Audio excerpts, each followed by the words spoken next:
¿Se acuerdan? Cuando se escapa un agente infeccioso, ¿no? Un agente infeccioso elaborado en laboratorio que se disipa por el aire y después, bueno, inicia la película, ¿no? ¿No? Un agente infeccioso, en este caso, un agente infeccioso de tipo viral, ¿no? Tipo viral. El tema de hoy vamos a hablar sobre las enfermedades, ¿no?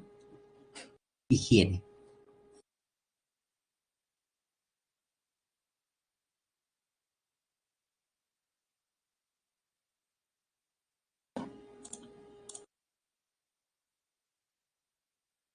Acá está. Vamos a ver acá un poco de la...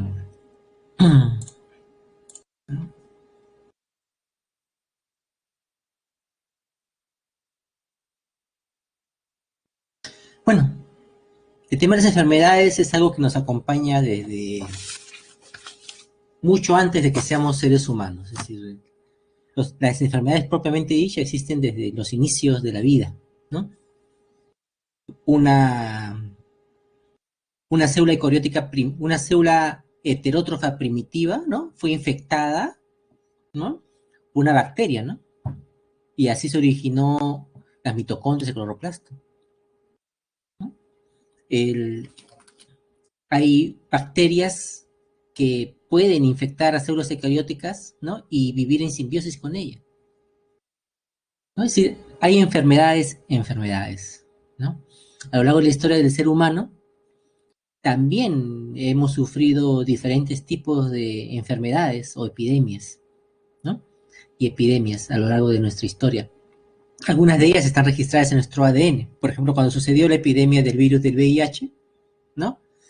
Se comenzó a estudiar el ADN humano con ese punto y se encontró que nuestros ancestros, ¿no? Habían sido infectados con un VIH semejante hace cientos de miles de años atrás, ¿no? Cientos de miles de años atrás. Y que este virus se había integrado en nuestro genoma, ¿no? Y tenemos huellas de esas infecciones pasadas, ¿no? Porque estos retrovirus tienden a, si se infecta en la línea germinal, ¿no? Si infectan la línea germinal, tienden a integrar su genoma así al genoma de la especie y transmitirse a la siguiente generación, ¿no? Bueno, la higiene como tal, la higiene es aquella ciencia que estudia la salud, ¿no? Vamos a verlo más adelante, ¿no? La salud, ¿no? Y si vemos desde el punto de vista histórico, ¿no? Los Neandertal, ¿se acuerdan? Los Homo sapiens Neandertal, ¿no? Tenían ya el concepto de higiene, ¿no? Tenían concepto de higiene, usaban las conchas para afeitarse, por ejemplo, ¿no? ¿No? O pinzas o palillos de dientes, ¿no? Ellos mismos buceaban para escuchar, para poder agarrar estas herramientas, ¿no? Pero no solamente allí. Ahora, si hablamos, esa es una parte de la prehistoria, ¿no? Si hablamos parte de la historia, la salud, la higiene, el mantenimiento, se remonta a la época egipcia, ¿no? En el cual los egipcios datan el primer dentista de la historia, los primeros en usar en tener un registro histórico de haber usado una pasta dentífrica, ¿no? Los primeros en haber usado cepillo de dientes, ¿no? Los primeros en haber usado desodorantes, ¿no? Y aquellos afeitaban su cuerpo, ¿no? Afeitaban su cuerpo. Primero el pelo, calvos, ¿no? Pero no eran calvos así por cuestiones genéticas, sino se cortaban el pelo corto, ¿no? El pelo corto. Los sacerdotes aparte se afeitaban todo el cuerpo para poder relacionarse con sus dioses, ¿no? Para estar limpios. Ese concepto de limpieza, ¿no? Frente a los dioses, ¿no? ¿Y por qué se cortaban los pelos? ¿Por qué se afeitaban la cabeza? ¿No? Bueno, ahora sabemos que es por la presencia es que había un presencia de un piojo, un artrópodo, ¿no? Que causa una enfermedad llamada la pediculosis, ¿no? ¿No? Este artrópodo nos ha acompañado toda nuestra historia evolutiva. Los Homo neanderthal, por ejemplo, tenían una especie de artrópodo. Los Homo sapiens sapiens tenían otra especie de artrópodo. Eran piojo, nombre común, pero distintas especies. Distintas especies. ¿Por qué sabemos esto? Porque en los pocos restos que se ha encontrado, ¿no? Se ha hallado eh, formas fosilizadas de estos animalitos, ¿no? Formas fosilizadas que permiten distinguir estas dos especies, ¿no? Y los piojos también nos han contado parte de nuestra historia de hibridación entre Homo sapiens y Homo neanderthals, ¿no? Se alimenta de la sangre del cuero cabelludo, ¿no? Acá podemos ver cómo va su estado evolucionario, evolutivo, su ciclo de vida, ¿no? Del día 1 al día 6, etapa de huevo, del día 11, etapa de ninfa, ¿no? Y después etapa de adulto, ¿no? Una metamorfosis incompleta se llama. Incompleta, ¿por qué? Porque del huevo nace una ninfa. Si ustedes ven aquí la ninfa, es semejante al adulto, solamente que la ninfa carece de órganos reproductores. Entonces se llama metamorfosis incompleta. A diferencia de la metamorfosis completa, en la cual hay un estado de pupa, como pasa con la mariposa, ¿no? La mariposa es una metamorfosis completa, ¿no? Acá hay un estado de ninfa, que es un artrópodo semejante al adulto, ¿no? Bueno, los piojos, ¿no? Era una causa porque ellos se cortaban el pelo, ¿no? Por la infestación. Pero aparte era tan importante la higiene de esas culturas, ¿no?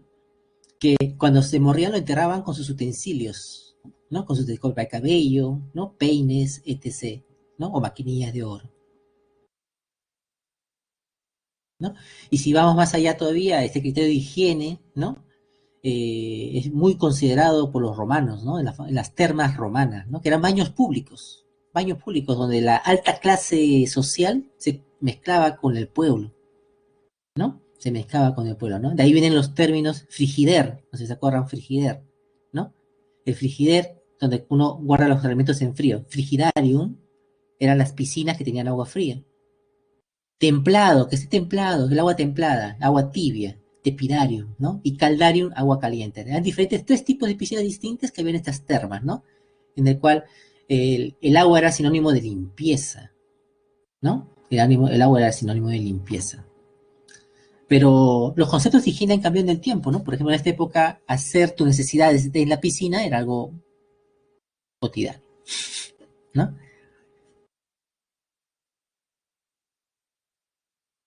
Pero después de aquí viene una caída en esta idea de higiene, ¿no? En esta idea de higiene, ¿no? Tras la caída del Imperio Romano, hay la higiene, que era algo importante, ya hemos visto de cultura griega, los mesopotámicos también, los romanos, ¿no? Decae, ¿no? En la Edad Media, el desprecio de lo mundano y el cambio de las costumbres de la higiene personal. ¿Por qué? Por considerar inmoral la contemplación del propio cuerpo, ¿no? Inmoral, es decir, ya con una cuestión ideológica, ¿no? Inmoral la contemplación del propio cuerpo. Eso logró, esta ideología, ¿no? Permitió que en la Edad Media se abandonase lo que se conoce el baño corporal. Entonces, estas termas, estos baños públicos o el baño, comenzó a dejarse de lado, ¿no? Comenzó a dejarse de lado. En este caso, pero eso no quiere decir que no haya limpieza, ¿no? La limpieza tenía como objetivo la decencia, el cómo me veo frente a los demás, es el decente, más que antes de la higiene, porque los conceptos de microbios, de enfermedades, eran muy distintos en esa época, ¿no? En esas épocas era comúnmente asearse la mano o la cara para guardar las apariencias frente a los demás. No estamos ya en la Edad Media, ¿no? Acá vemos las letrinas públicas, miren, una letrina pública, ¿no? Ahí vemos los pozos, que acá vemos uno con tapa, ¿no? Y las letrinas iban a la parte más baja de la ciudad, ¿no? O y era llevado por las lluvias o por las alcantarillas hacia los ríos en forma directa, ¿no? O las letrinas de las casas iban a un pozo negro, ¿no? Le decían un pozo ahí, ¿no? Y ahí se acumulaban las, las heces, ¿no? Los excrementos. En los castillos igualmente, ¿no? Había un lugar, el último el sótano, en el cual se iban todos los excrementos. Y más aún, ¿no? Tenían la costumbre, cuando se inventa el bacín, ¿no? Los excrementos eran expulsados de las casas, de las ciudades, a la calle, ¿no? Entonces era común que en las calles también esté llenos de heces, para dejar limpias las casas, ¿no?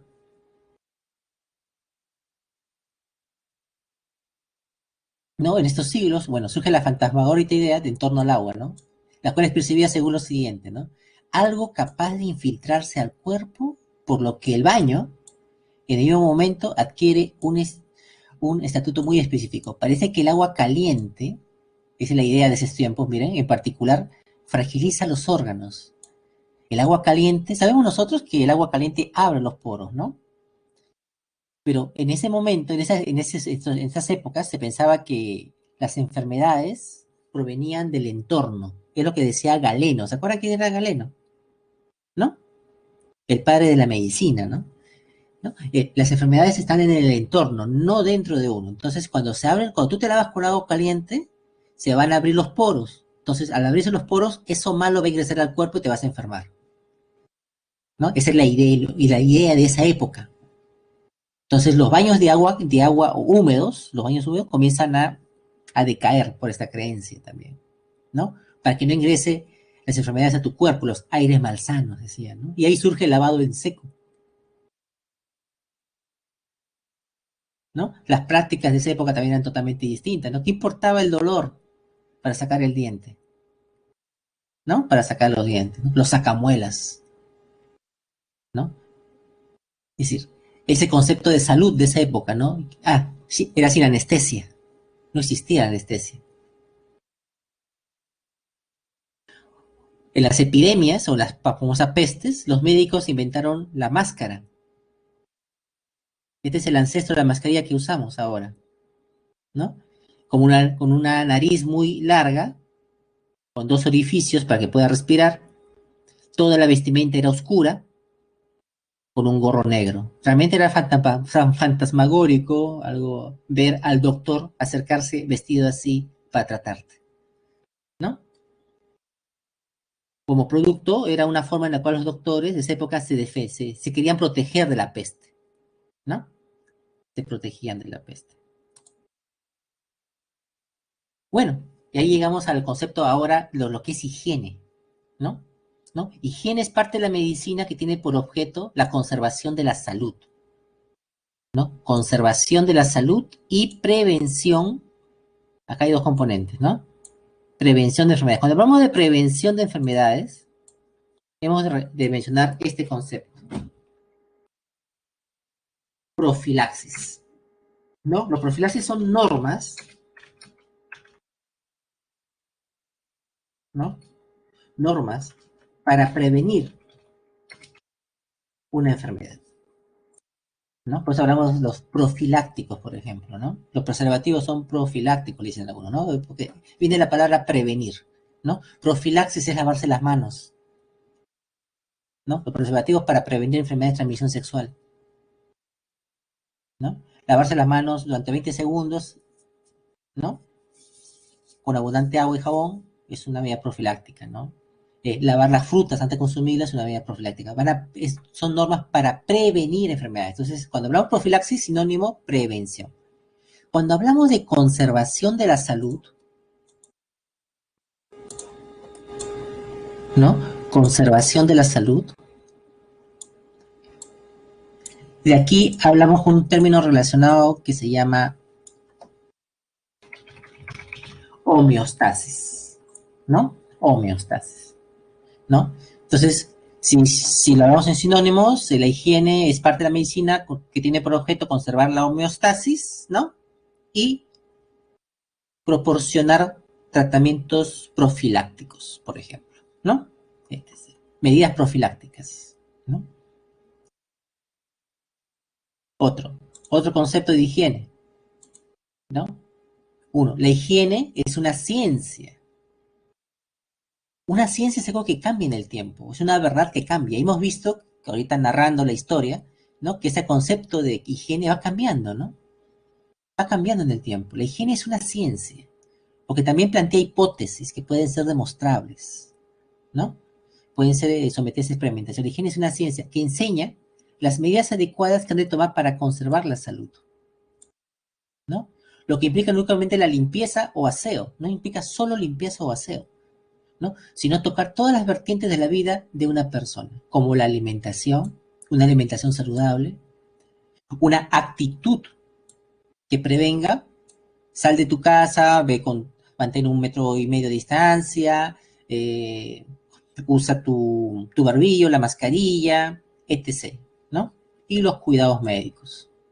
La actividad física, la actividad intelectual, las relaciones sociales. Se dan cuenta que no solamente es frente a un patógeno, ¿no? La cultura, el trabajo, la limpieza y los cuidados personales, ¿no? En pocas palabras, salud, todos estos términos, salud, se está refiriendo a lo que es un mantenimiento de un bienestar social, un bienestar humano, un estado de bienestar,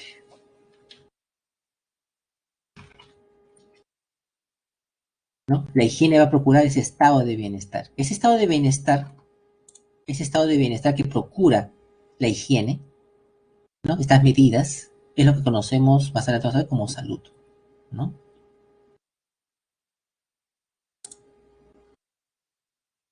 ¿Qué es el concepto de salud? ¿No? La salud es un estado completo de bienestar físico. Estos son las dimensiones de la salud, ¿no? Completo de bienestar, ¿ves? Completo de bienestar, tanto físico, mental y social. Son las dimensiones de la salud, ¿no? No solamente la ausencia de enfermedad. Tú puedes estar sano, podemos estar sanos, pero podemos estar con preocupación, podemos estar con la tensión del examen, podemos estar con tristeza, etc. No nos sentimos con bienestar. No solamente es ausencia de enfermedad, ¿no? La posesión del mejor estado de salud que es capaz de conseguir constituye uno de los derechos fundamentales de todo ser humano. Cuando tú te sientes saludable, o cuando te sientes, por ejemplo, con un ánimo especial, ¿no? Tú eres capaz de hacer todo, ¿no? Quizás estudias y creo que con una repasada ya lo retuviste, pero si estás con preocupaciones, con problemas personales, familiares, llegar a ese bienestar es complicado. Es decir, la salud es estos tres componentes, ¿no? Es mantener en equilibrio estos tres componentes. Uno, es el derecho de cualquier ser humano, cualquiera sea su raza, religión, ideología, condición económica o social, este tiene derecho a salud, ¿no? La salud de todos los pueblos es la condición fundamental de la paz mundial y de la seguridad. Depende de la cooperación más estrecha entre el Estado y los individuos. Las dimensiones de la salud son, uno, una dimensión física, que se refiere a la morfología humana, a las funciones biológicas, ¿no? Al rendimiento de sistemas y órganos. Una salud mental, ¿no? La psicología humana, tus emociones, los pensamientos, un estado de ánimo, ¿no? Y esto es la parte crucial, ¿no? La que a veces se ha dejado mucho de lado. Se está dejando de lado, mejor dicho, ¿no? Una salud mental, ¿no? La psicología, ¿no? Con nuestra mente, nuestra psique, nuestras emociones, nuestro pensamiento, ¿no? Es importante. Una salud de dimensión social. Los seres humanos somos seres plenamente sociales, ¿no? Por eso la cuarentena genera, si la cuarentena la pasa, genera determinado estrés, ese distanciamiento también, ¿no? Porque somos seres sociales, ¿no? Seres sociales, ¿no? Necesitamos satisfacer nuestras relaciones sociales, la interacción social con otros individuos, ¿no? Y ser aceptados dentro de la sociedad, ¿no? Todo esto se conoce como las dimensiones de la salud, ¿no? Dimensiones de la salud, ¿no? ¿Qué es homeostasis? ¿No? Homeostasis, ¿no? Bueno, esta idea de homeostasis, de la idea, ¿no? Surge en el 60, ¿no? Con Claude Bernard, ¿no? ¿Y qué significa esto? Es la capacidad que tiene el cuerpo para mantener y regular sus condiciones internas. Es la capacidad que tiene el cuerpo para mantener y regular. Por ejemplo, nuestra temperatura se mantiene en 37 grados centígrados de día o de noche. Está allí, oscilando, pero ahí se encuentra, ¿no? Se mantiene y regula sus condiciones internas. por ejemplo, la temperatura, el ritmo cardíaco, tiene sus oscilaciones, pero se va manteniendo con tal de mantener al cuerpo vivo, ¿no? Funcionando ok, ¿no? Esa capacidad del cuerpo de poder mantenerse y regularse es lo que se conoce como homeostasis. Esta idea nace en el 60, ¿no? Pero no como homeostasis, sino como una idea suelta, ¿no? Sí, hay que mantener... Pero la palabra homeostasis aparece en el 33, ¿no? Con, con Cannon, ¿no? Walter Cannon, en el cual dice que ¿qué significa homeostasis? Homeo, de constante, y estasis de mantener, ¿no? Mantener constante algunas condiciones. Y aquí define el concepto de homeostasis, que es que manejamos actualmente, ¿no? Describe mecanismos que mantienen constantes las condiciones del medio interno de un organismo, constantes. Y aquí viene a pesar de las oscilaciones del medio externo. Como le decía, nuestra temperatura es 36, 5, 37 grados centígrados, estando en la costa, ¿no? A presión, a una presión, y estando en la sierra a menor presión atmosférica. O estando, la temperatura es la misma estando en el Ecuador que estando en los polos. Es decir, a pesar de las oscilaciones del medio externo, las condiciones internas se mantienen, ¿no? Esto se llama homeostasis. Y si hay homeostasis, decimos que se encuentra en un estado, ese organismo, ¿no? Ese organismo se halla en un estado saludable. En un estado saludable. Eso se conoce como homeostasis, ¿no? La salud, ¿no? La Organización Mundial de la Salud, acá está, Mundial de la Salud, sus siglas son la OMS,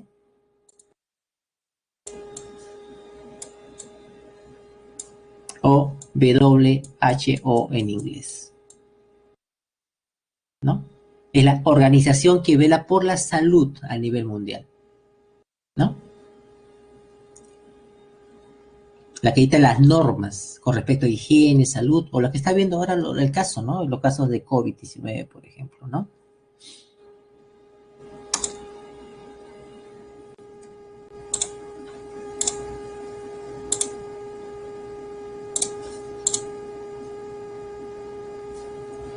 Bueno, veamos, sigamos acá. Repasemos aquí esta parte. A ver, acá. Ahí está, ¿no? Entonces, higiene, en resumen, ¿qué es higiene? Es la ciencia que enseña a conservar la salud, ¿no? Procurando el buen funcionamiento del cuerpo y dictando normas para evitar las enfermedades. ¿Cómo se llaman estas normas? Se llaman profilaxis, ¿no? Profilaxis. Según la OMS, el estado es un estado completo de bienestar que tiene sus tres dimensiones: físico, mental y social, ¿no?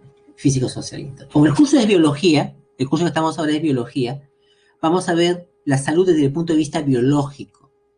Entonces, desde el punto de vista de las enfermedades, ¿no? Pero recordemos que salud no solamente es eso, son estos tres componentes.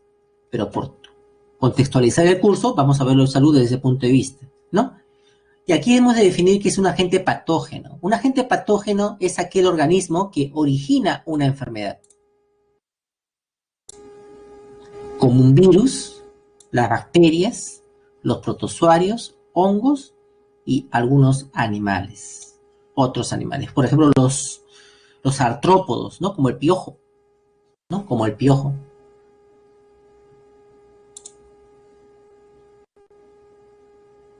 ¿No? Aspectos que afectan la salud y la calidad de vida, ¿no? Hemos visto uno, acá vemos, antiguamente pues los Homo neanderthal, los Homo sapiens, no tienen una actitud sedentaria como la que tenemos, que están moviéndose de un lado para otro, huyendo de sus enemigos, huyendo de una tribu que quizás la quiere conquistarla, o huyendo de un tigre de sable, o huyendo de un animal, ¿no? De un animal del entorno, ¿no? Entonces el sedentarismo era algo poco común. En nuestra hemos evolucionado para ser nómades, ¿no? Para estar en continuo movimiento, ¿no? Para poder cazar, para obtener nuestro alimento, ¿no? Cazar.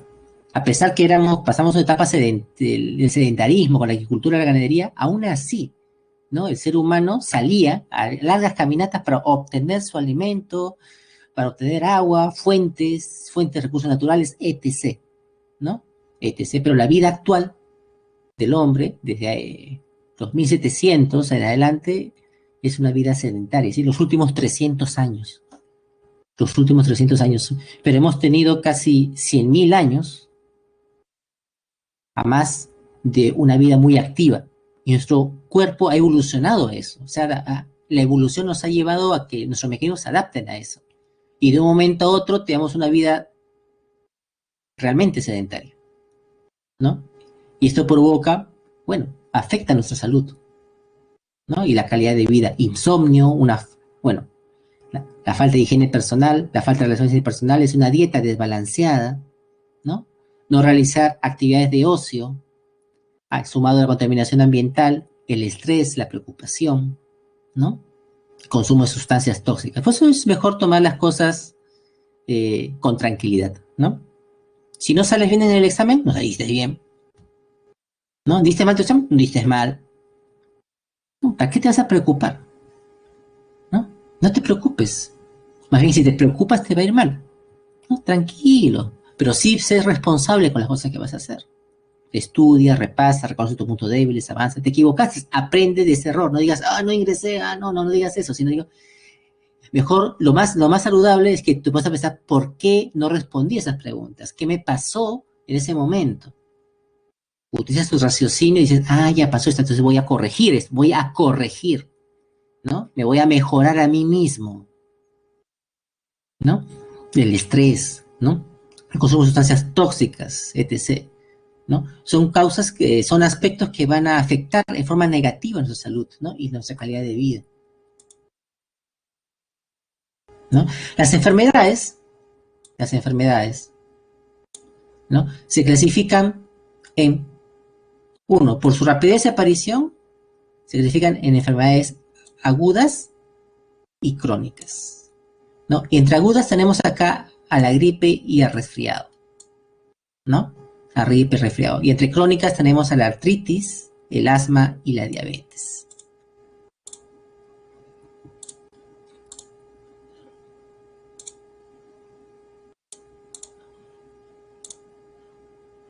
¿No? Entre las enfermedades agudas, ¿no? Entre las agudas, son aquellas que aparecen y cambian o empeoran con mucha rapidez. Esa es una aguda. Son enfermedades, podemos asociarlas con el término rápido, ¿no? Rápido. En cambio, una crónica es aquella que se desarrolla y empeora por un largo periodo de tiempo. Es decir, las agudas son de aparición corta, mientras que las crónicas son de aparición larga pero lenta. Por ejemplo, una aguda es la gripe, ¿no? Se presenta, te infectas y en 2 o 3 días ya estás sufriendo la enfermedad y te va a durar, ¿cuánto? 1 semana a 15 días, por ejemplo, ¿no? Aparece rápido, ¿no? Empeora con mucha rapidez y después desaparece. Tiene un periodo corto de duración. Pero en cambio, una enfermedad crónica, como por ejemplo la diabetes, ¿no? Te va a presentar, quizás a los 18 años tomaste una bebida, etc., y tienes un mareo, ¿no? O estabas comiendo antes de niño comías tus picarones y no te pasaba nada. Pero a los 18 años sentías un mareo. Ya debe ser algo que me ha pasado, ¿no? A los 20, otra vez, a los 21, 22, 24, 30 años, comienzas a perder un poco la visión, ¿no? Claro, el VIH es crónico porque es algo que se va a quedar toda tu vida. Toda tu vida, ¿no? Desarrolla y empeora a lo largo de un periodo de tiempo, ¿no? Un periodo de tiempo, ¿no? Entonces, es de largo plazo. Entonces, y después, a los 40 años, te dicen que tienes diabetes. Es una enfermedad que ha aparecido poco a poco, te ha dado los síntomas, ¿no? Y no es que apareció de un momento a otro, no fue así, sino se va desarrollando y va apareciendo por largo tiempo. Y una vez que se queda, ya hay que vigente como la arteriosclerosis, la diabetes, ¿no? Entonces, esa es la diferencia entre una enfermedad aguda y una enfermedad crónica.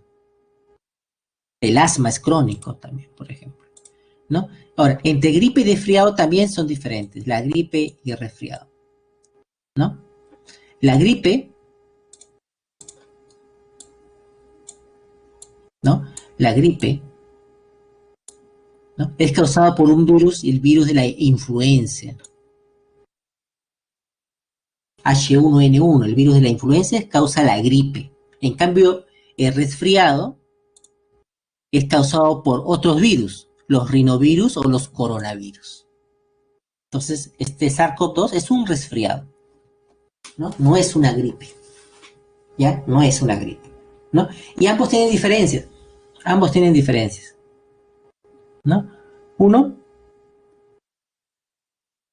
por ejemplo, la gripe, acá, la gripe, su gravedad, son potencialmente graves por sus complicaciones. En cambio, los resfriados se resuelven sin complicaciones. Y ese es, no crean que el coronavirus que nos está atacando ahora, el SARS-CoV-2, es el único coronavirus que nos está atacando después de mucho tiempo. No. Varias veces que nos hemos resfriado a lo largo de los años de que hemos nacido hasta día, hemos infectado por coronavirus y por rinovirus. Continuamente. Continuamente. El problema es que esta nueva cepa de coronavirus es la que está causando una alta letalidad, se escapa, ¿no? De lo esperado, ¿no? Esa es también otra característica, ¿no? Entonces estamos diferenciando entre gripe y resfriado, son cosas distintas, ¿no? Son cosas distintas, ¿no? Ahí les puedo dar para que ustedes puedan revisar con mayor detalle, ¿no? Cuando ustedes ven el Sevier es un editorial y con información validada, ¿no? Científica, ¿no? Ahí pueden leer más diferencias sobre lo que es resfriado y gripe, ¿no? Y gripe.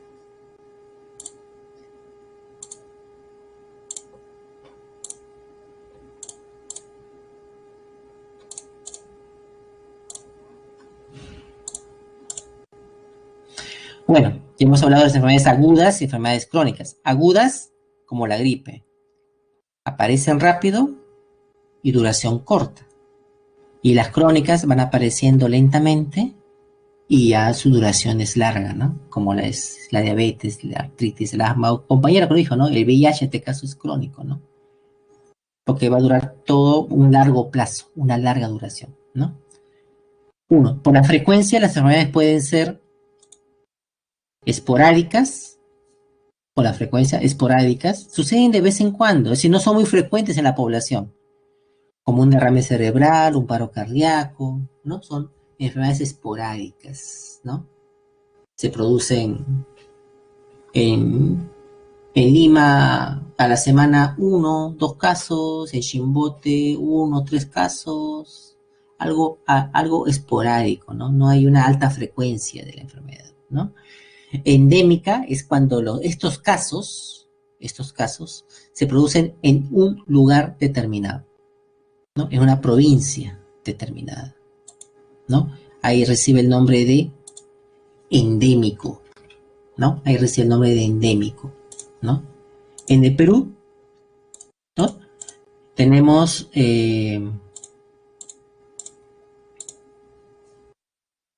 por ejemplo, el caso de la Bartonella bacilliformis, ¿no? Bartonella bacilliformis, que causa la enfermedad conocida como la enfermedad de Carrión, ¿no? ¿Y por qué se llama la enfermedad de Carrión? Porque fue Daniel Alcides Carrión se infectó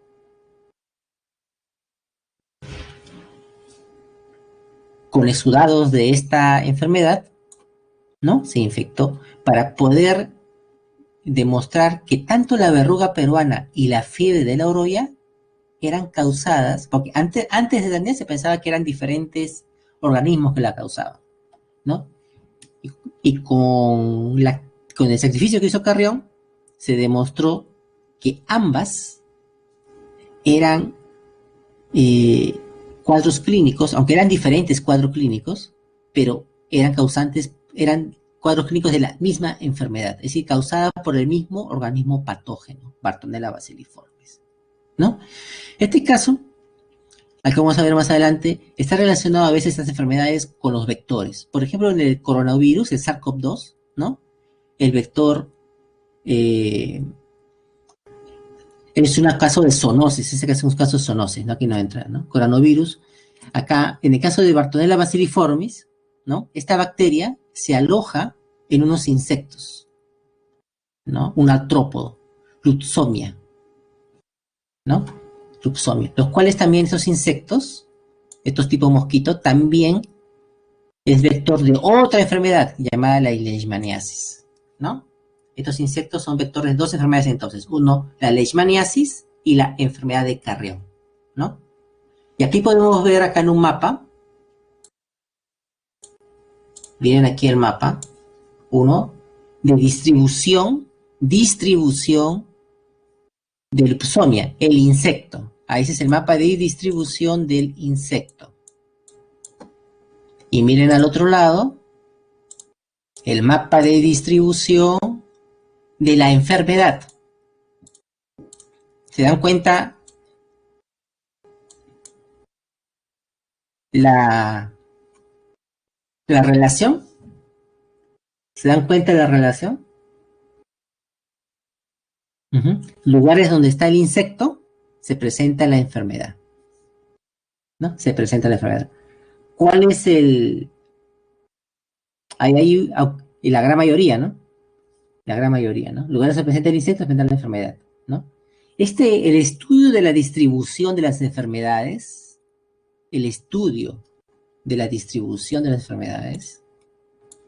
es parte de la epidemiología, ¿no? Es el estudio, ¿no?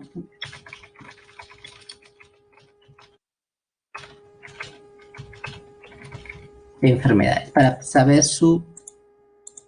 ahí está, epidemiología, ¿no? El estudio de la transmisión de enfermedades, ¿no? Acá podemos ver, por ejemplo, si se percataron de la distribución del insecto y la enfermedad, ¿no? Los lugares donde hay el insecto, se presenta la enfermedad, ¿no? Se presenta la enfermedad, ¿no? Entonces, por eso es que hay una relación, ¿no? Hay una relación.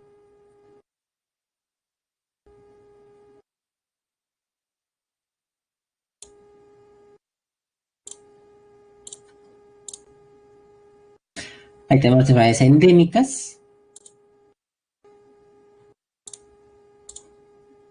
como la malaria, la bartonelosis, la leishmaniasis, y las enfermedades epidémicas, ¿no? Como la gripe, ¿no? La viruela, ¿no? El cólera, la peste, la peste bubónica, la tuberculosis, ¿no? La tuberculosis. Las epidemias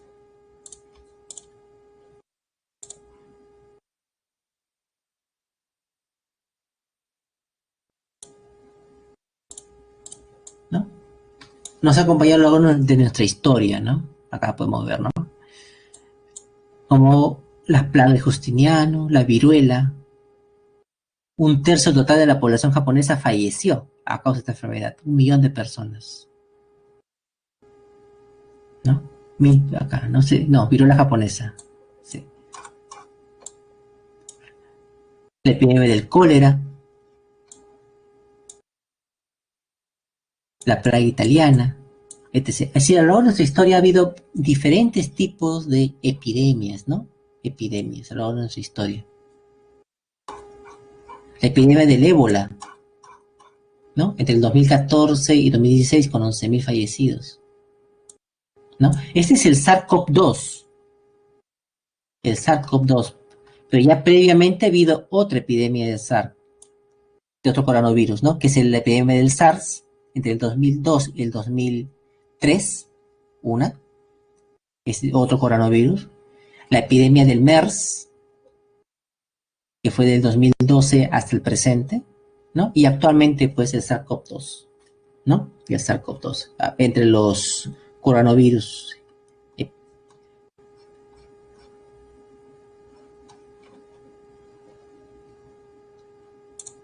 Las epidemias, ¿no? La viruela, de estas hay que mencionar a la viruela, que fue la gran epidemia que atravesó la humanidad en el siglo anterior. Se le considera la viruela como el mayor asesino del siglo pasado, ¿no? ¿Por qué? Porque reunió más muertes que la Primera y la Segunda Guerra Mundial juntas, ¿no? La viruela.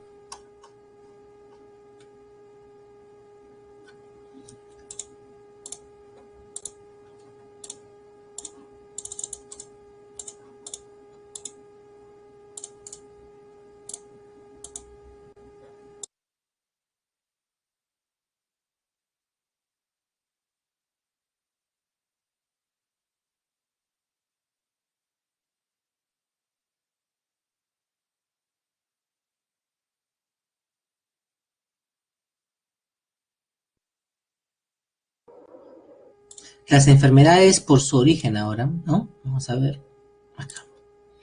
Pueden ser de dos tipos. Las infecciosas, que la vamos a tratar ahora, ¿no? Que son causadas por organismos biológicos. Y las no infecciosas. Entre las no infecciosas tenemos a las carenciales, que son dadas por desnutrición, ¿no? Cuando hay carencia de un agente nutricional. Las funcionales, cuando un órgano del cuerpo comienza a tener un mal funcionamiento, ¿no? Las degenerativas, que son aquellas que se deben por cuestiones de la edad propiamente dicha, ¿no? Por desgaste de uso del órgano, ¿no?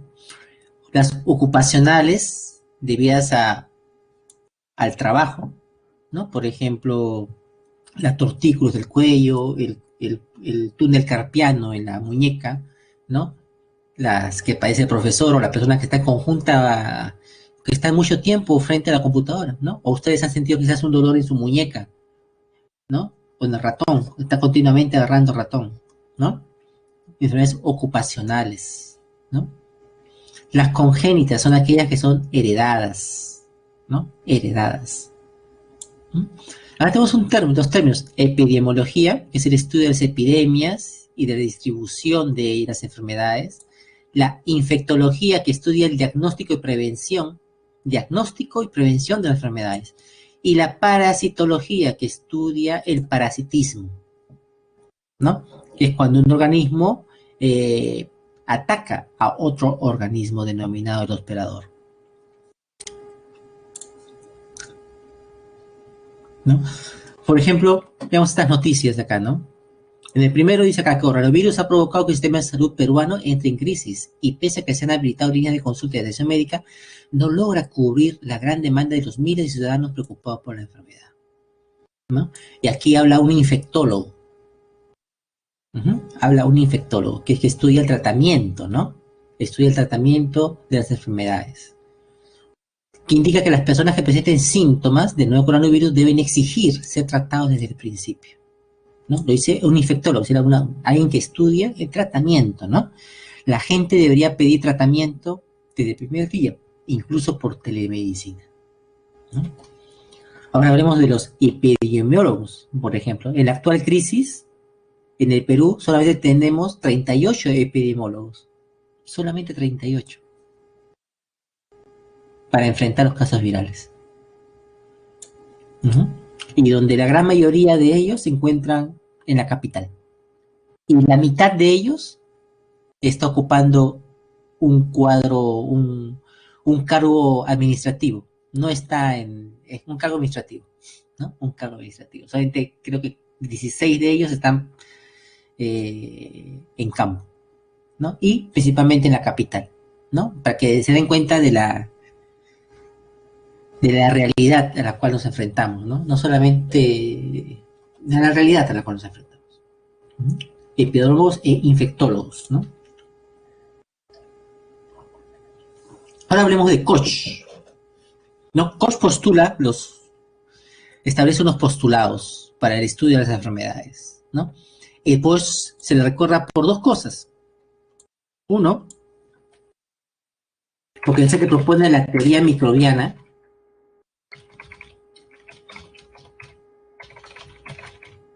y dos, porque es el que descubre al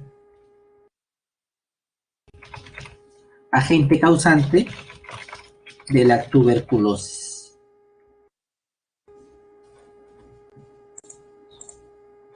Por esos dos puntos se recuerda. Robert Koch.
Robert Koch por parte de Alemania y Louis Pasteur por parte de Francia, ¿no? Contemporáneos. De Louis Pasteur hemos hablado sobre la teoría de la biogénesis, ¿no? Cuando combatió la teoría de la generación espontánea, ¿no? Louis Pasteur tenía conceptos, los escritos de Robert Koch, ¿no? Mantenía comunicación también con él. ¿No? Y es ahí donde él, acorde a la teoría de Robert Koch de la teoría microbiana, postula pues de que son los microbios responsables no solamente de las enfermedades, sino también de que la leche o la carne se pudra, ¿no? Bueno, Robert Koch,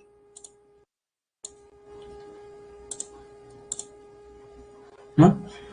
Propone unos postulados que hasta el día de hoy se utilizan, ¿no? Se utilizan, ¿no?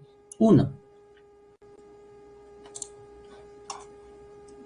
¿no? El microorganismo patógeno debe estar presente en todos los casos de la enfermedad.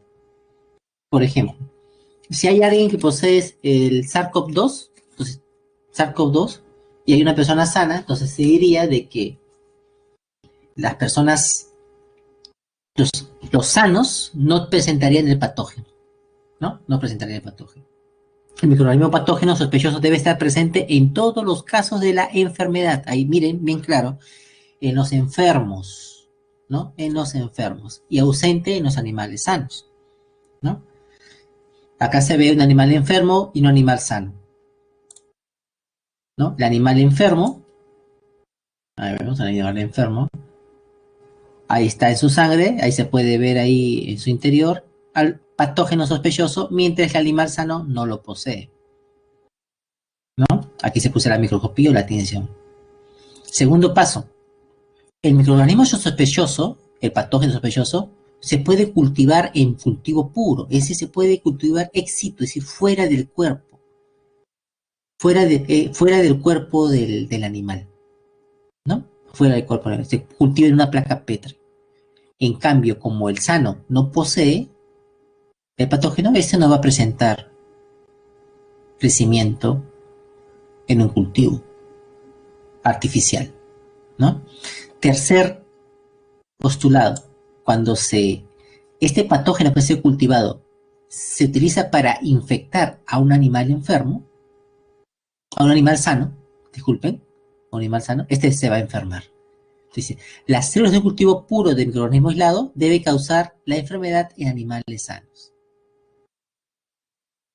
El animal se va a enfermar. Y cuando extraigamos el patógeno de ese animal enfermo, va a ser el mismo que se extrajo en el paso 2.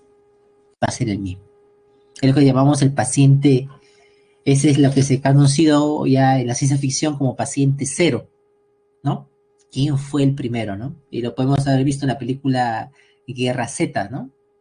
¿No? Cuando Brad Pitt creo que es el que está buscando al paciente cero, ¿no? Para poder cerrar el ciclo del conocido. Brad Pitt hace caso de un epidemiólogo, ¿no? Que está buscando cómo se originó la enfermedad. Uh-huh. Para reconocer. El microorganismo debe ser aislado, idéntico al original.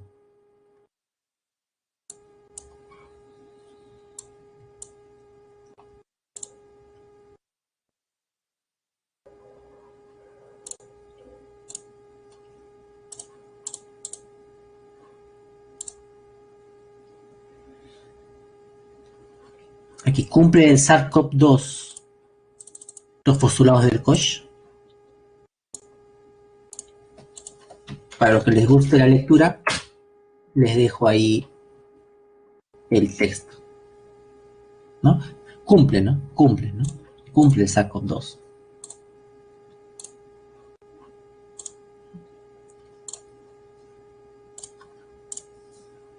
Bueno, una enfermedad, hablamos de virulencia, ¿no? Es el grado de patogenicidad de un organismo en un huésped. Es decir, si el patógeno es capaz de causar la enfermedad en el huésped, es que es virulento, ¿no? Tiene alta virulencia. Alta virulencia, ¿no? Infecta a los huéspedes, a un huésped susceptible. Virulento es el que causa la enfermedad. Puede ser un patógeno virulento o puede ser un apatógeno. Es decir, un microorganismo que ha perdido o ya no causa enfermedad, apatógeno. Patogenicidad es la capacidad de producir enfermedad, ¿no? Es la capacidad de producir enfermedad. ¿Causa enfermedad sí o no? Es muy diferente a virulencia. La virulencia es muy virulento, es decir, hay un grado de virulencia. Por ejemplo, el SARS-CoV-2 tiene diferentes virulencias en la población, ¿no? En algunos son asintomáticos, en otros es un grado crítico, en otros es severo, ¿no? Y en otros es un grado moderado, ¿no? Hablando de la virulencia, ¿no? Pero en todos ellos es patógeno, es patogénico, causa la enfermedad, ¿no? Causa la enfermedad. Salvo los asintomáticos, ¿no? Los asintomáticos no expresan la enfermedad, ¿no? Agente patógeno es el agente biológico que causa la enfermedad, ya sea el hongo, el virus, la bacteria, etc., ¿no? Una enfermedad posee tres etapas. Posee tres etapas, ¿no? Primero, en la primera,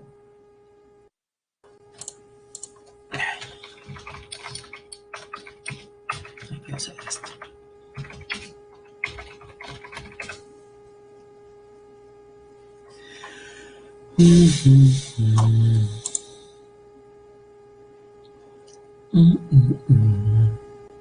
¿Dónde estás? Se me olvida esto. Aquí. Ahí está. Ya. Etapas de la enfermedad, ¿no? Primero es la incubación, ¿no? La incubación es un periodo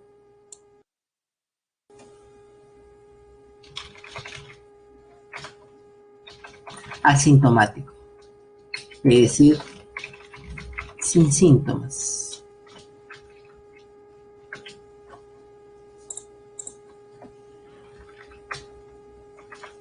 Sin síntomas, ¿no? En este, ahí está escrito, ¿no? Asintomático, sin síntomas y signos, está acá escrito.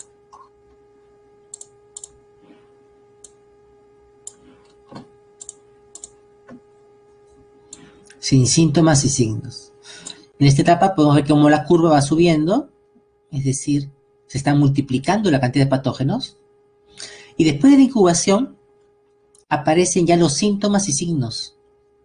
Eso es característico de la segunda etapa llamada el desarrollo. Desarrollo, ya aparecen los síntomas. Si tu sistema inmunológico está ok, funciona, da una buena respuesta, lo bueno que va a suceder es lo siguiente. Los microorganismos se van reproduciendo, se van replicando, si son los virus, y comienzan, tu sistema inmune comienza a frenar y llega aquí, ¿no?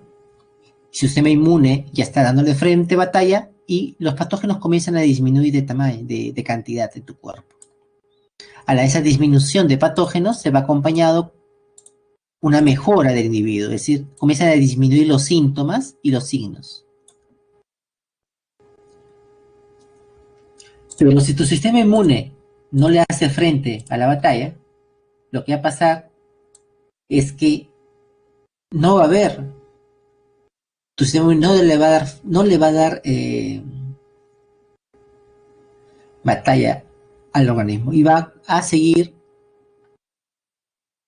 hasta llegar a la muerte del individuo, ¿no? Se perdió la batalla, como quien dice, ¿no? Pues la etapa de desarrollo es muy importante, es la etapa crítica de la enfermedad, ¿no? Es la que va a definir si el organismo se va a curar o no.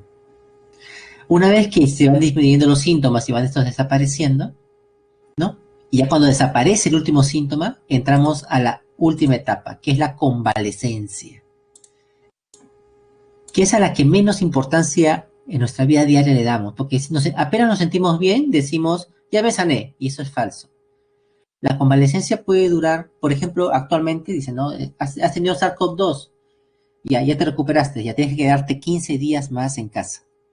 Ese es el periodo de convalescencia, ¿no? Y aún más todavía, de 1 a 2 meses, porque para que tu cuerpo tiene que recuperarse por el daño que ha recibido, ¿no? Es la recuperación. Y eso se llama convalescencia. Y después ya llega la salud otra vez, ¿no? Un estado de homeostasis. Entonces tenemos estos 3 periodos: incubación, desarrollo y convalescencia.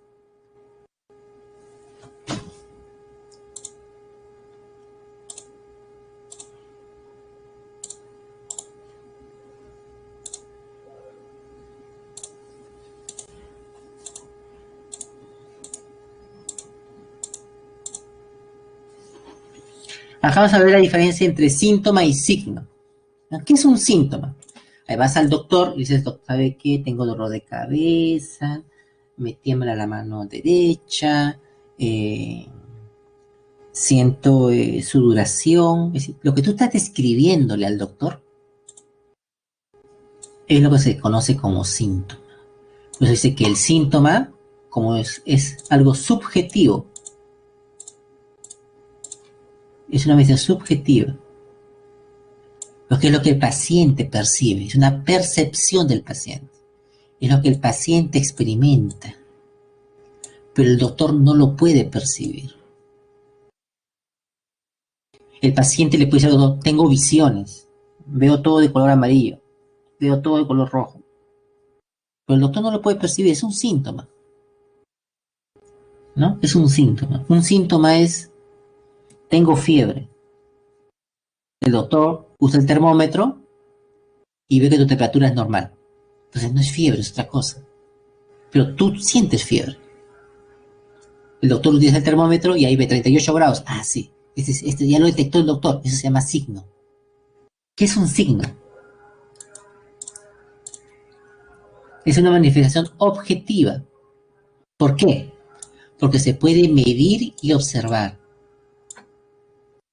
Y es verificado por estudios clínicos. Es objetiva. Entonces, ¿entendió la diferencia entre signo y síntoma? A ver, ¿qué es un hipocondríaco? Un hipocondríaco, ¿no?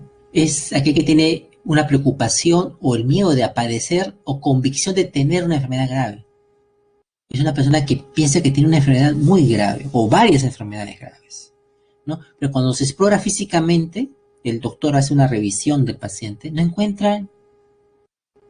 identifica enfermedad médica. Por lo tanto, ¿qué es un hipocondríaco? Ahí les doy 3 alternativas, A, B y C. Lean y a ver, contesten. La encuesta que les he dado, a ver. Lean y contesten la encuesta. Lean bien.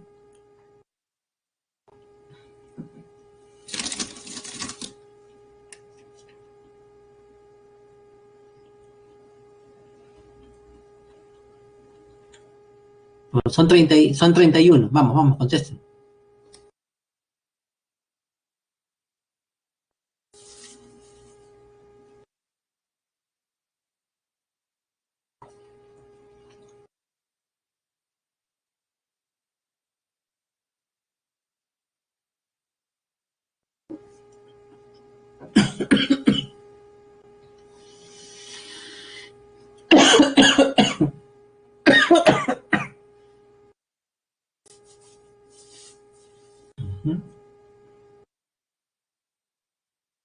Si le contestaron bien el hipocondriaco, significa que han entendido bien los criterios de síntoma y signo.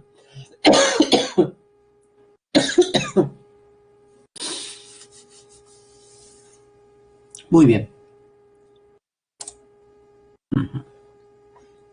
Correcto, ¿no? La respuesta es la letra A, ¿no?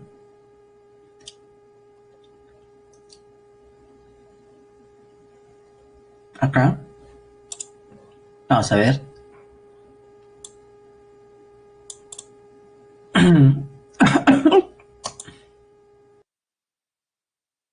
Presenta varios síntomas, pero no presenta signo alguno. Presenta varios síntomas, pero no con sus correspondientes signos. No, el hipocondríaco es una persona que presenta varios síntomas y te va a dar ideas. Tengo dolor de cabeza, tengo otro malestar, pero no presenta ningún signo, ¿no? Ese es un hipocondríaco. Es la letra A. Uh-huh.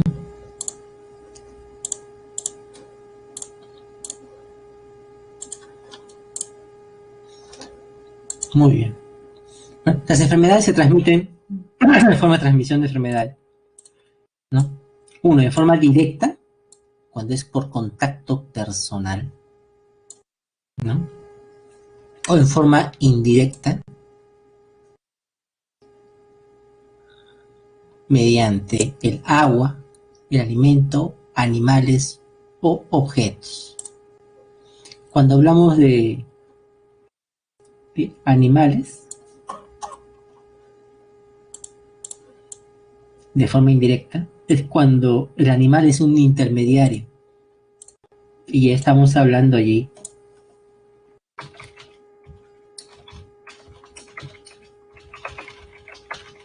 un intermediario. Ahí estamos hablando de los que son los vectores biológicos. ¿No? Los vectores biológicos pueden ser directos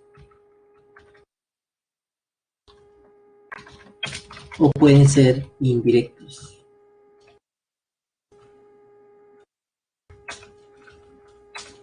Directos son aquellos en el cual el patógeno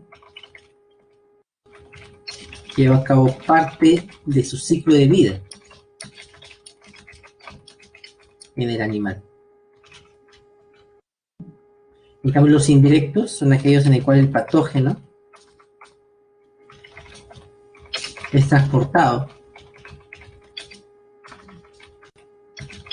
en la superficie del animal.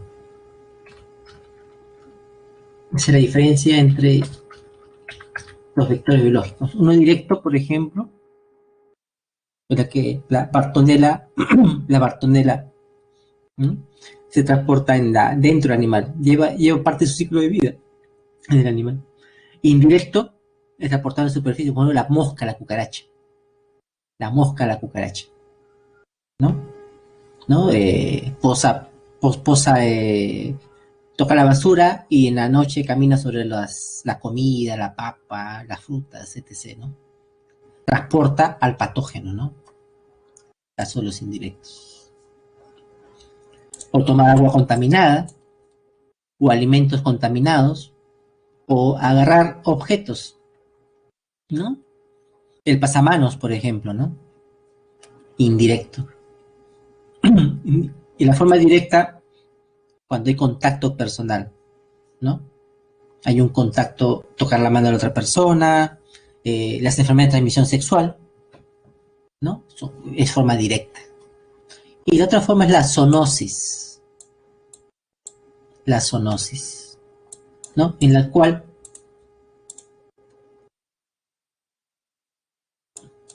¿no? La enfermedad, el patógeno se transmite naturalmente entre animales.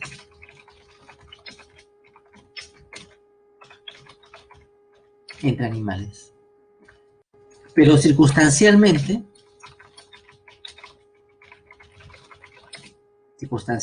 o accidentalmente, este se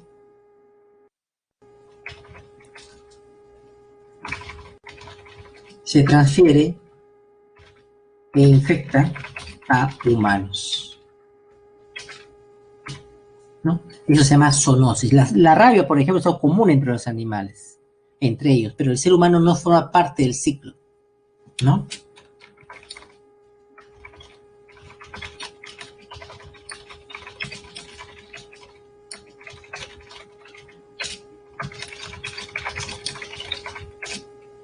Sino que este se infecta accidentalmente, ¿no? Entonces se vuelve una zoonosis. Por ejemplo, el SARS-CoV-2 era una transmisión con los murciélagos, pero sucedió un accidente biológico, una mutación, etc., ¿no? Y pasó a humanos, ¿no? La gripe bovina, la gripe aviar, semejante, de forma semejante, ¿no? Hubo una transmisión a humanos.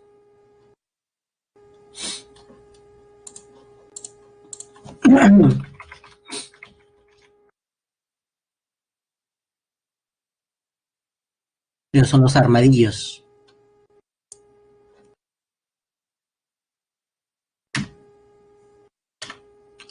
Los pangolines son armadillos. La lepra, esa es otra cosa. Mycobacterium leprae, ¿no? Mycobacterium leprae. El SARS-CoV-2 es murciélagos, ¿no? Es un caso de una zoonosis, ¿no? Ahora, las vías de infección pueden ser oral o digestiva, nasal o respiratoria, a través de la piel o la vía de transmisión sexual, ¿no? Por las cuales estos patógenos van a ingresar al cuerpo.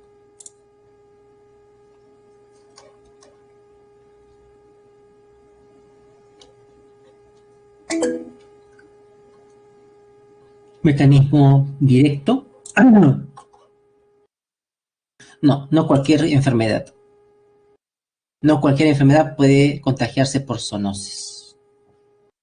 No cualquier enfermedad puede contagiarse por zoonosis, ¿no? Tiene que haber una serie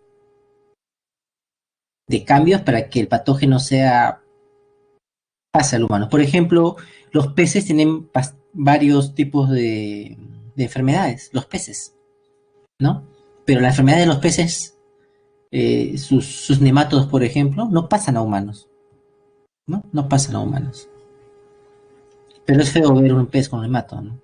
Pero no pasan, no hay hasta ahora demostrado casos de enfermedades a peces, de peces a humanos, enfermedades biológicas, ¿no? De peces a humanos. La transmisión de enfermedades puede ser directa, como es un estornudo, ¿no? Como puede ser un estornudo, una relación sexual, ¿no? O tocar la mano, ¿no? Etc. O indirecta, a través de vectores, ¿no? Vectores mecánicos, ¿no? Como la mosca cucaracha, lo que había dicho indirecto anteriormente, ¿no? O un vector biológico en el cual el patógeno guarda lleva a cabo parte del ciclo de vida dentro del animal. Por ejemplo, la pulga, ¿no? En la pulga, ¿no? Allí en la pulga se encuentra la bacteria, ¿no? Yersinia pistis, que es la responsable de la peste bubónica, ¿no? Peste bubónica.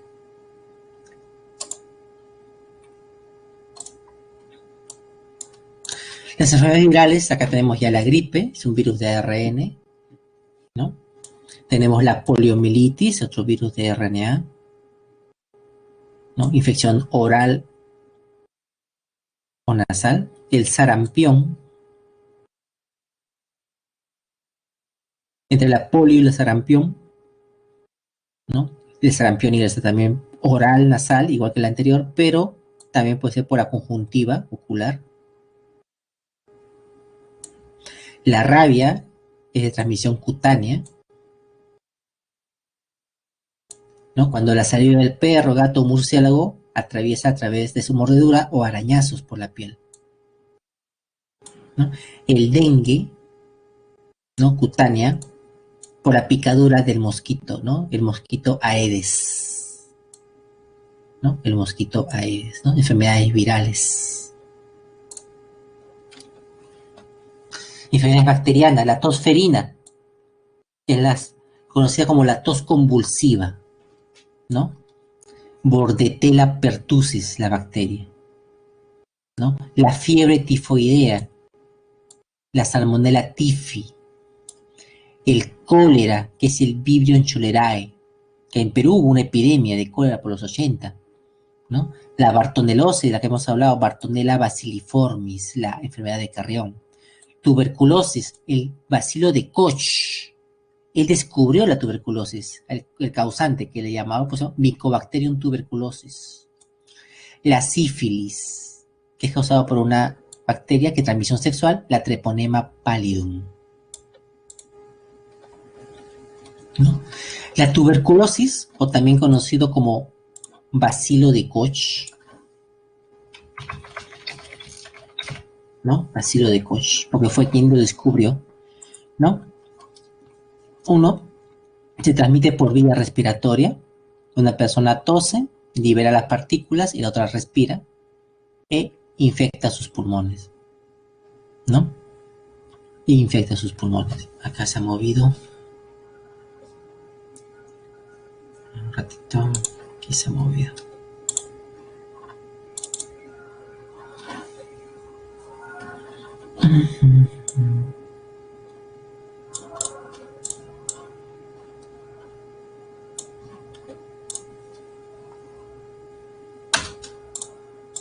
¿Qué pasó? Se ha movido.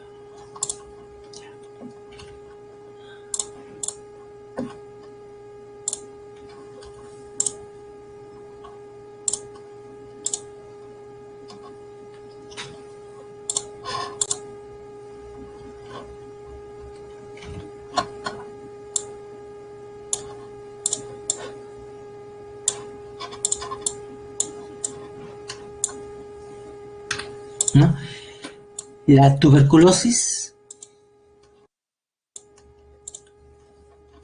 ¿no?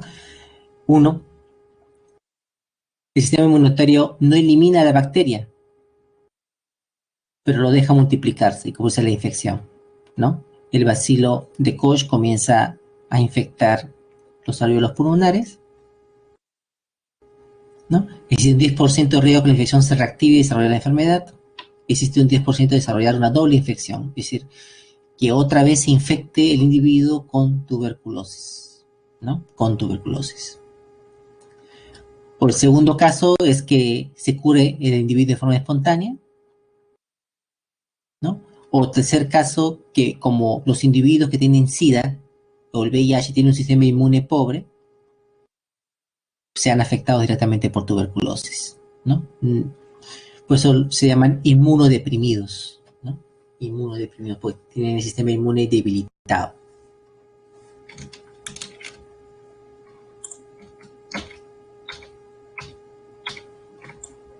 La sífilis, ¿no? Es una transmisión sexual, ¿no? Suceden úlceras en el pene, vagina o ano. Es indolora, ¿no? Es indolora. ¿Por qué se produce? Al tocar la sangre o úlceras de una persona que tiene sífilis, especialmente úlceras en la boca, pene, vagina o ano, ¿no? Es causado por una bacteria llamada Treponema pallidum, ¿no? Que causa unas llagas. Conocía por eso también el chancro. El chancro, ¿no? La sífilis es una enfermedad transmitida habitualmente por contacto sexual, sin protección. Infecta el área genital, los labios, la boca y el ano. Y afecta tanto a los hombres como a las mujeres, ¿no? Y puede pasar de la madre al bebé durante el embarazo, ¿no? En un estado primario, úlceras en la boca, ¿no? Los ganglios se inflaman, úlceras en los genitales. En un estado secundario, comienza a haber caída de cabello, inflamación de los ojos. Y en un estado terciario, causa demencia, puede causar ceguera, dolores en las articulaciones, daños en el hígado, ¿no? La tosferina, ¿no? La tosferina es una enfermedad infecciosa que causa bacteriana, ¿no? El nombre proviene de ¿qué? De ruido parecido a un ruido feroz que se produce al respirar, ¿no? Es la bacteria Bordetella pertussis. Se inhala, después ¿qué pasa? Esta bacteria paraliza la mucosa de la garganta y se expande a la tráquea y los pulmones. Nosotros tenemos una mucosa, y esa mucosa nos limpia el sistema respiratorio, ¿no? Es normal que tengamos. Esta bacteria inmoviliza esta mucosa, ¿no? Una vez que se aloja en los pulmones, la bacteria libera una toxina que mata las células epiteliales y se propaga por todo el organismo. El cólera, ¿no? El Vibrio cholerae, ¿no? Es una infección intestinal causada por una bacteria, el Vibrio cholera. En el Perú, en los 80, hubo una epidemia de cólera en el país, ¿no? Una epidemia realmente grave, ¿no? Varios niños y ancianos fallecieron por un cuadro muy grave de deshidratación, ¿no? Fue la deshidratación y una continua diarrea súbita, porque esta bacteria genera una toxina que impide que el intestino grueso absorba agua, ¿no? Absorba agua. El tratamiento es la rehidratación, ¿no? Consecuencias graves es pérdida de sangre, líquidos y finalmente la muerte, ¿no? En Perú pasó por una epidemia de cólera, ¿no? En los 80. Sería bueno que lean la historia al respecto, pongan epidemia de cólera y lean al respecto. No había, ahora encuentras agua hidratante en las farmacias, ahora ya no, ¿no? Ahora encuentras, pero en esa época no. Ahora encuentras farmacias en cada cuadra, como 5 farmacias. En esa época había una farmacia para todo el distrito.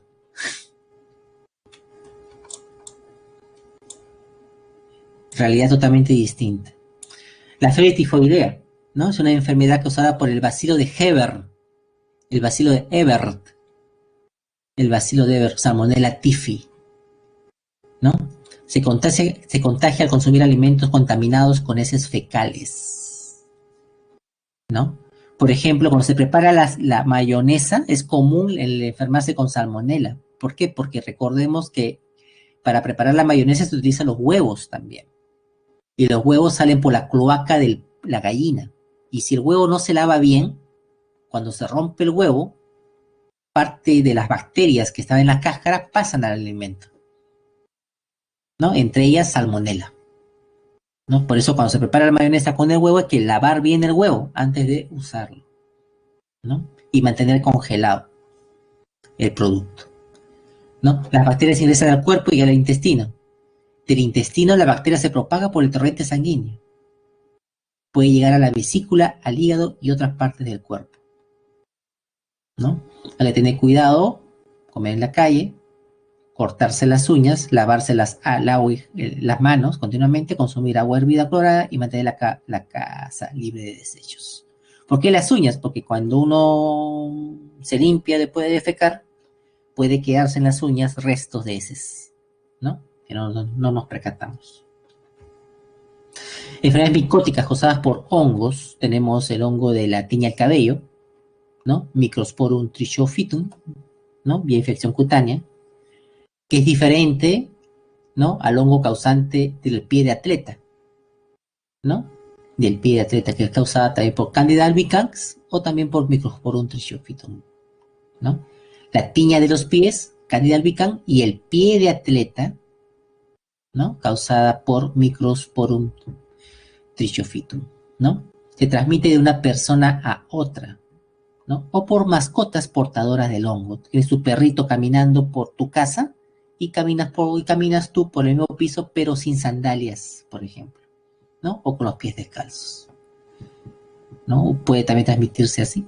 Área frecuentemente sudoración o compartir las tiñas de los pies, por ejemplo, compartir las sandalias, ¿no? De una persona que está infectada.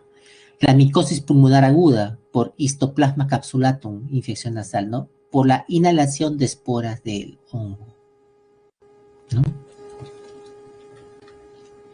Enfermedades parasitarias por protozoarios. Tenemos a la famosa, no sé si han escuchado a veces en verano, que en las piscinas hay una ameba que le ponen, pues, la ameba come cerebros, le han puesto algunos periódicos, ¿no?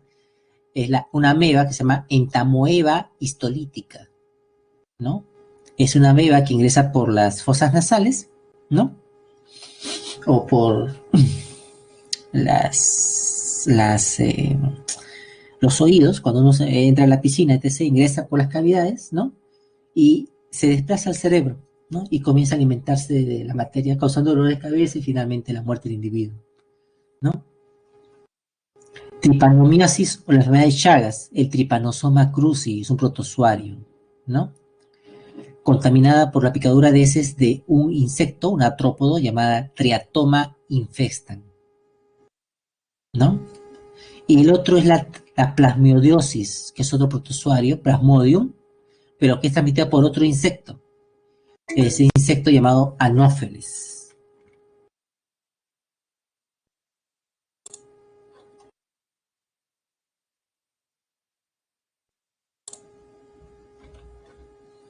Anopheles, ¿alguien escribió?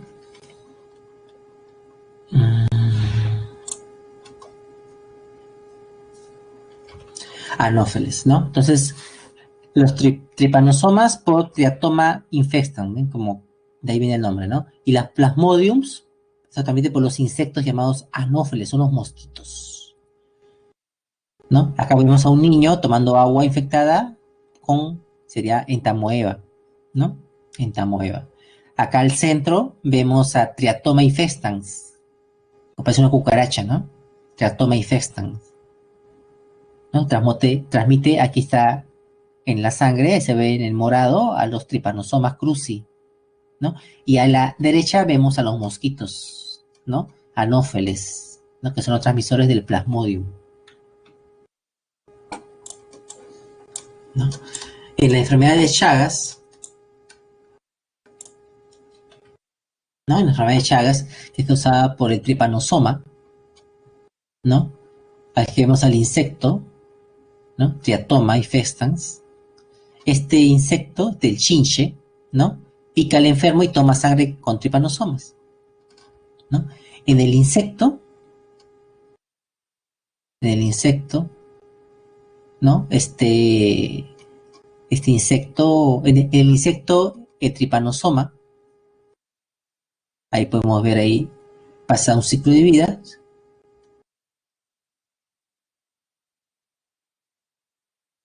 Y cuando este insecto vuelve a picar a otro individuo, en las heces del insecto número uno, en las heces del insecto está el Trypanosoma. Ese Trypanosoma migra, ¿no?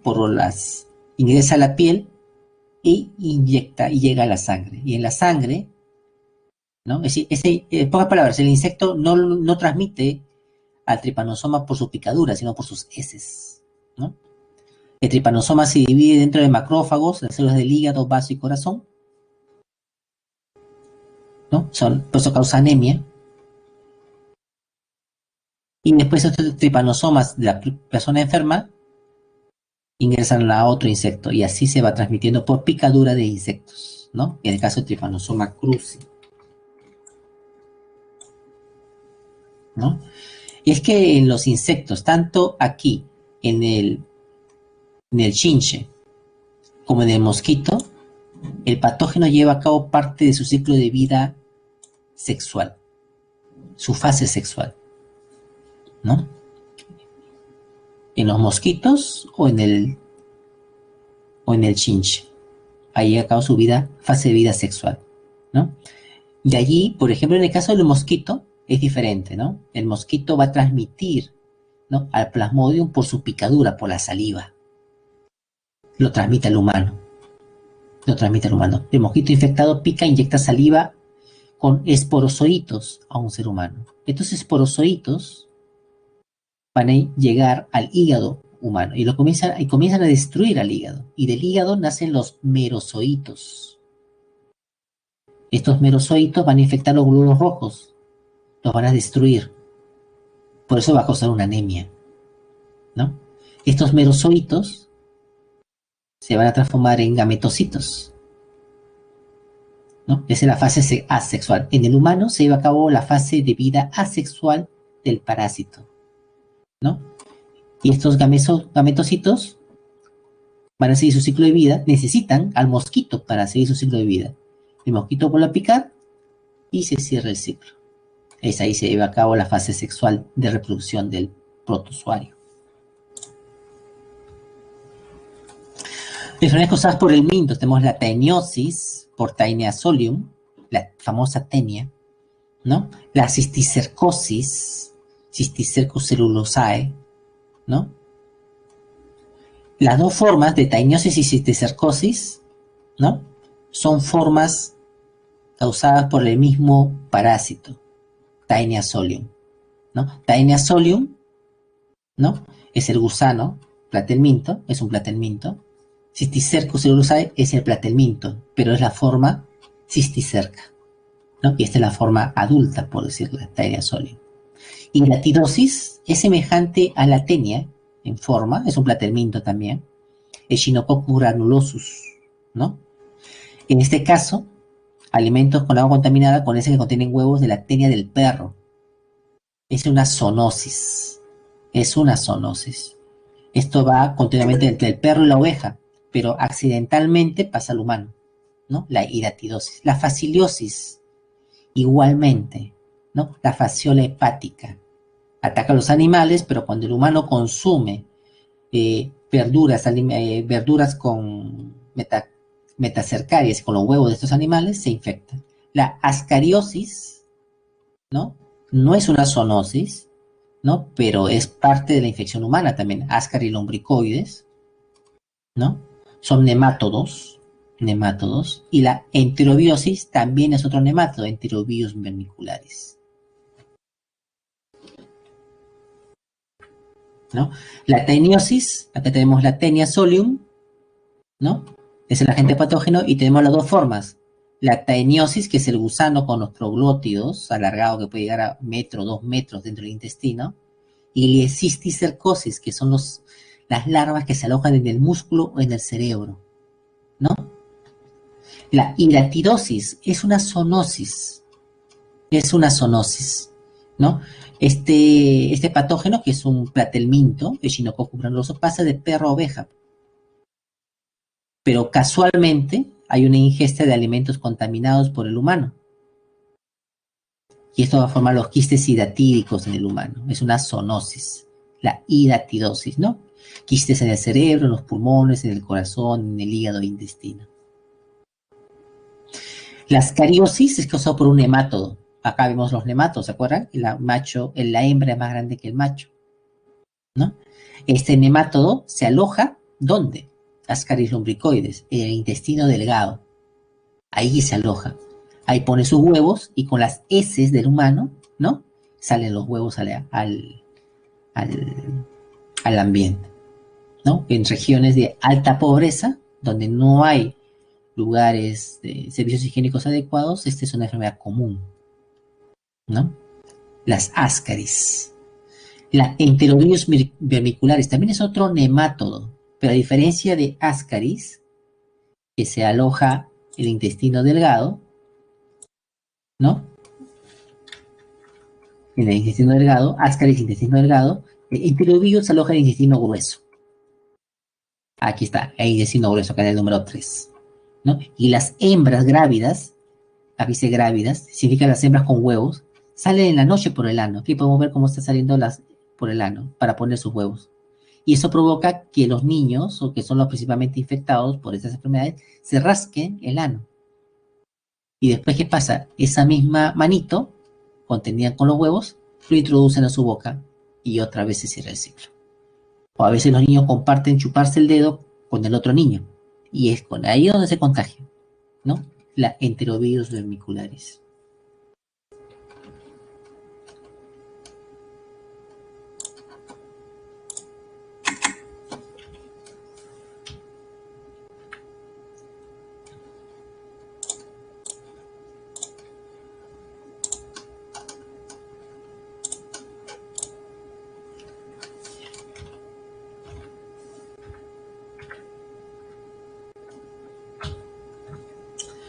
Ahora tenemos a la sarna, entre otros artrópodos, la sarna, los ácaros, se rasca, Sarcoptes scabieri, ¿no? Cutánea, ¿no? Y los piojos que hablamos al comienzo, que causa la pediculosis del cuerpo y la cabeza, ¿no? La pediculosis de la cabeza y el cuerpo es causada por pediculus humanus. En cambio, la pediculosis púbica, que son lo que se produce en los pelos genitales, ¿no? Que está cerca de la genitalia, es tiritus pubis, ¿no?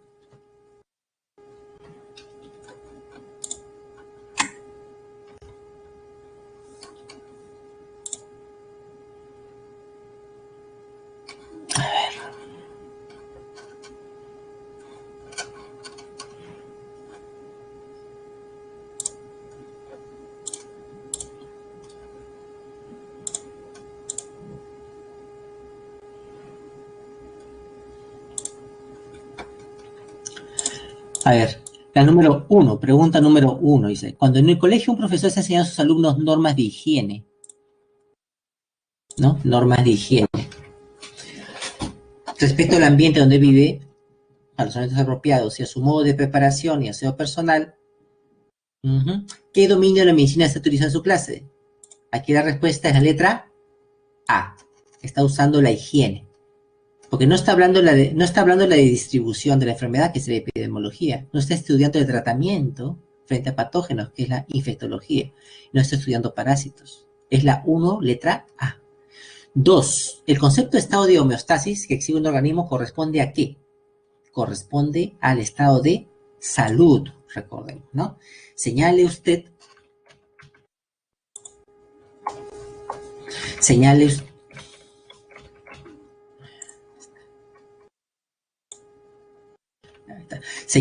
qué institución o persona definió la salud del ser humano como un estado completo de bienestar. ¿Se acuerdan? Que era la OMS, ¿no? La OMS. Es la 3, la letra D. 4, ¿no? Una persona ha salido de su casa sin tomar las medidas de seguridad. No usa mascarilla, no guardó distancia de 2 metros, contraviniendo la exposición de la cuarentena, ¿no? Cuando se le aplica la prueba rápida, la prueba molecular, dio positivo. Es decir, significa que tenía ADN, el ARN del virus, ¿no? El ácido nucleico del virus. Pero no presentó ninguno de los síntomas característicos de la infección viral. Es decir, presentaba el virus en su organismo, pero no presentaba los síntomas, un asintomático, ¿no? Luego de 1 mes y medio se le practica una segunda prueba molecular y sale negativo. Señale. ¿Qué afirmación podemos plantear? Bueno, los síntomas recordemos que son manifestaciones de la pérdida de la homeostasis. Por consiguiente, la persona descrita en el enunciado, si bien estuvo infectada, no pasó por la enfermedad. Es decir, no pasó por esa enfermedad. Y dado que los dos conceptos son antagónicos, podemos afirmar entonces que la persona gozó de buena salud. Por eso la alternativa de la pregunta 4 es la letra C. No padeció la enfermedad, ¿no? 5. En el caso de una persona que es diagnosticada con un cuadro de saturnismo, ¿no? El saturnismo es una enfermedad de trabajo ocupacional. Como consecuencia de exposición prolongada al plomo, el saturnismo es responsable por una exposición al plomo, y debido a su larga actividad minera, se da principalmente en los mineros, podemos afirmar que se trata de una enfermedad ocupacional. Es la 5, la letra A. 6. 6. 6. El cáncer al colon o al estómago produce la proliferación de tejidos circundantes de estos órganos, alterando su estructura y por lo tanto su fisiología, ¿no? Muchas veces tienen carácter metastásico, ¿sí? Metástasis significa cáncer, ¿no? Y afecta, es el cáncer, se propaga por todo el cuerpo, significa metastásico, y afecta a otros órganos. De acuerdo a esta descripción, señale qué enfermedad será. Como su nombre lo indica, las enfermedades degenerativas producen una degeneración de los órganos y ello acompaña a su disfunción, es decir, a su alteración funcional, ¿no? En este caso, el cáncer correspondería a este tipo de enfermedades, ¿no? Es la 6, la letra B. 7. El conocimiento de la etiología de Koch, de las enfermedades según Robert Koch, estableció los límites que permiten establecer el papel de los microorganismos como agentes causantes de las enfermedades infecciosas.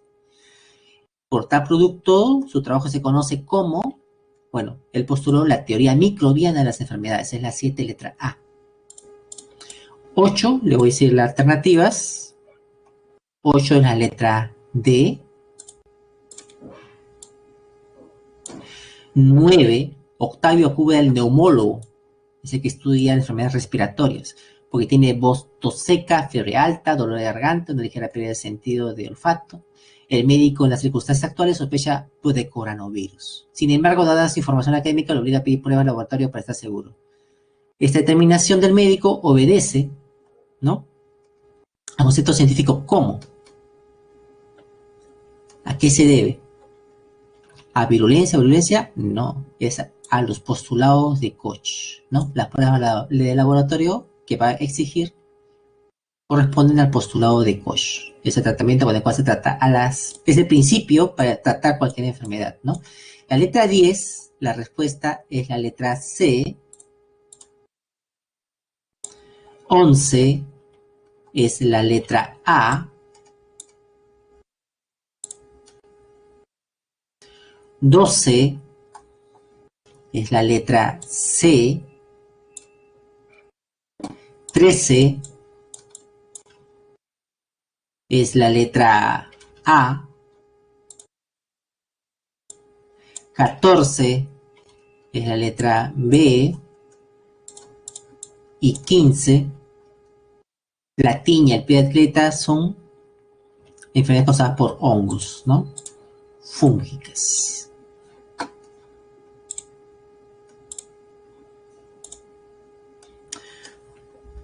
Vayan contestando, por favor. Vamos a concluir la clase, jóvenes.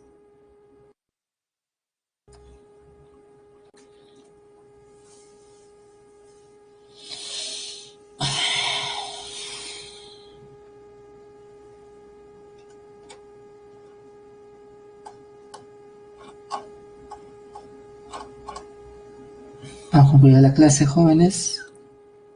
Vayan contestando. Falta Diego, Cristian, Gemma, Giancarlo, Jesse, Joshua, Jocelyn, Lucía. Ok.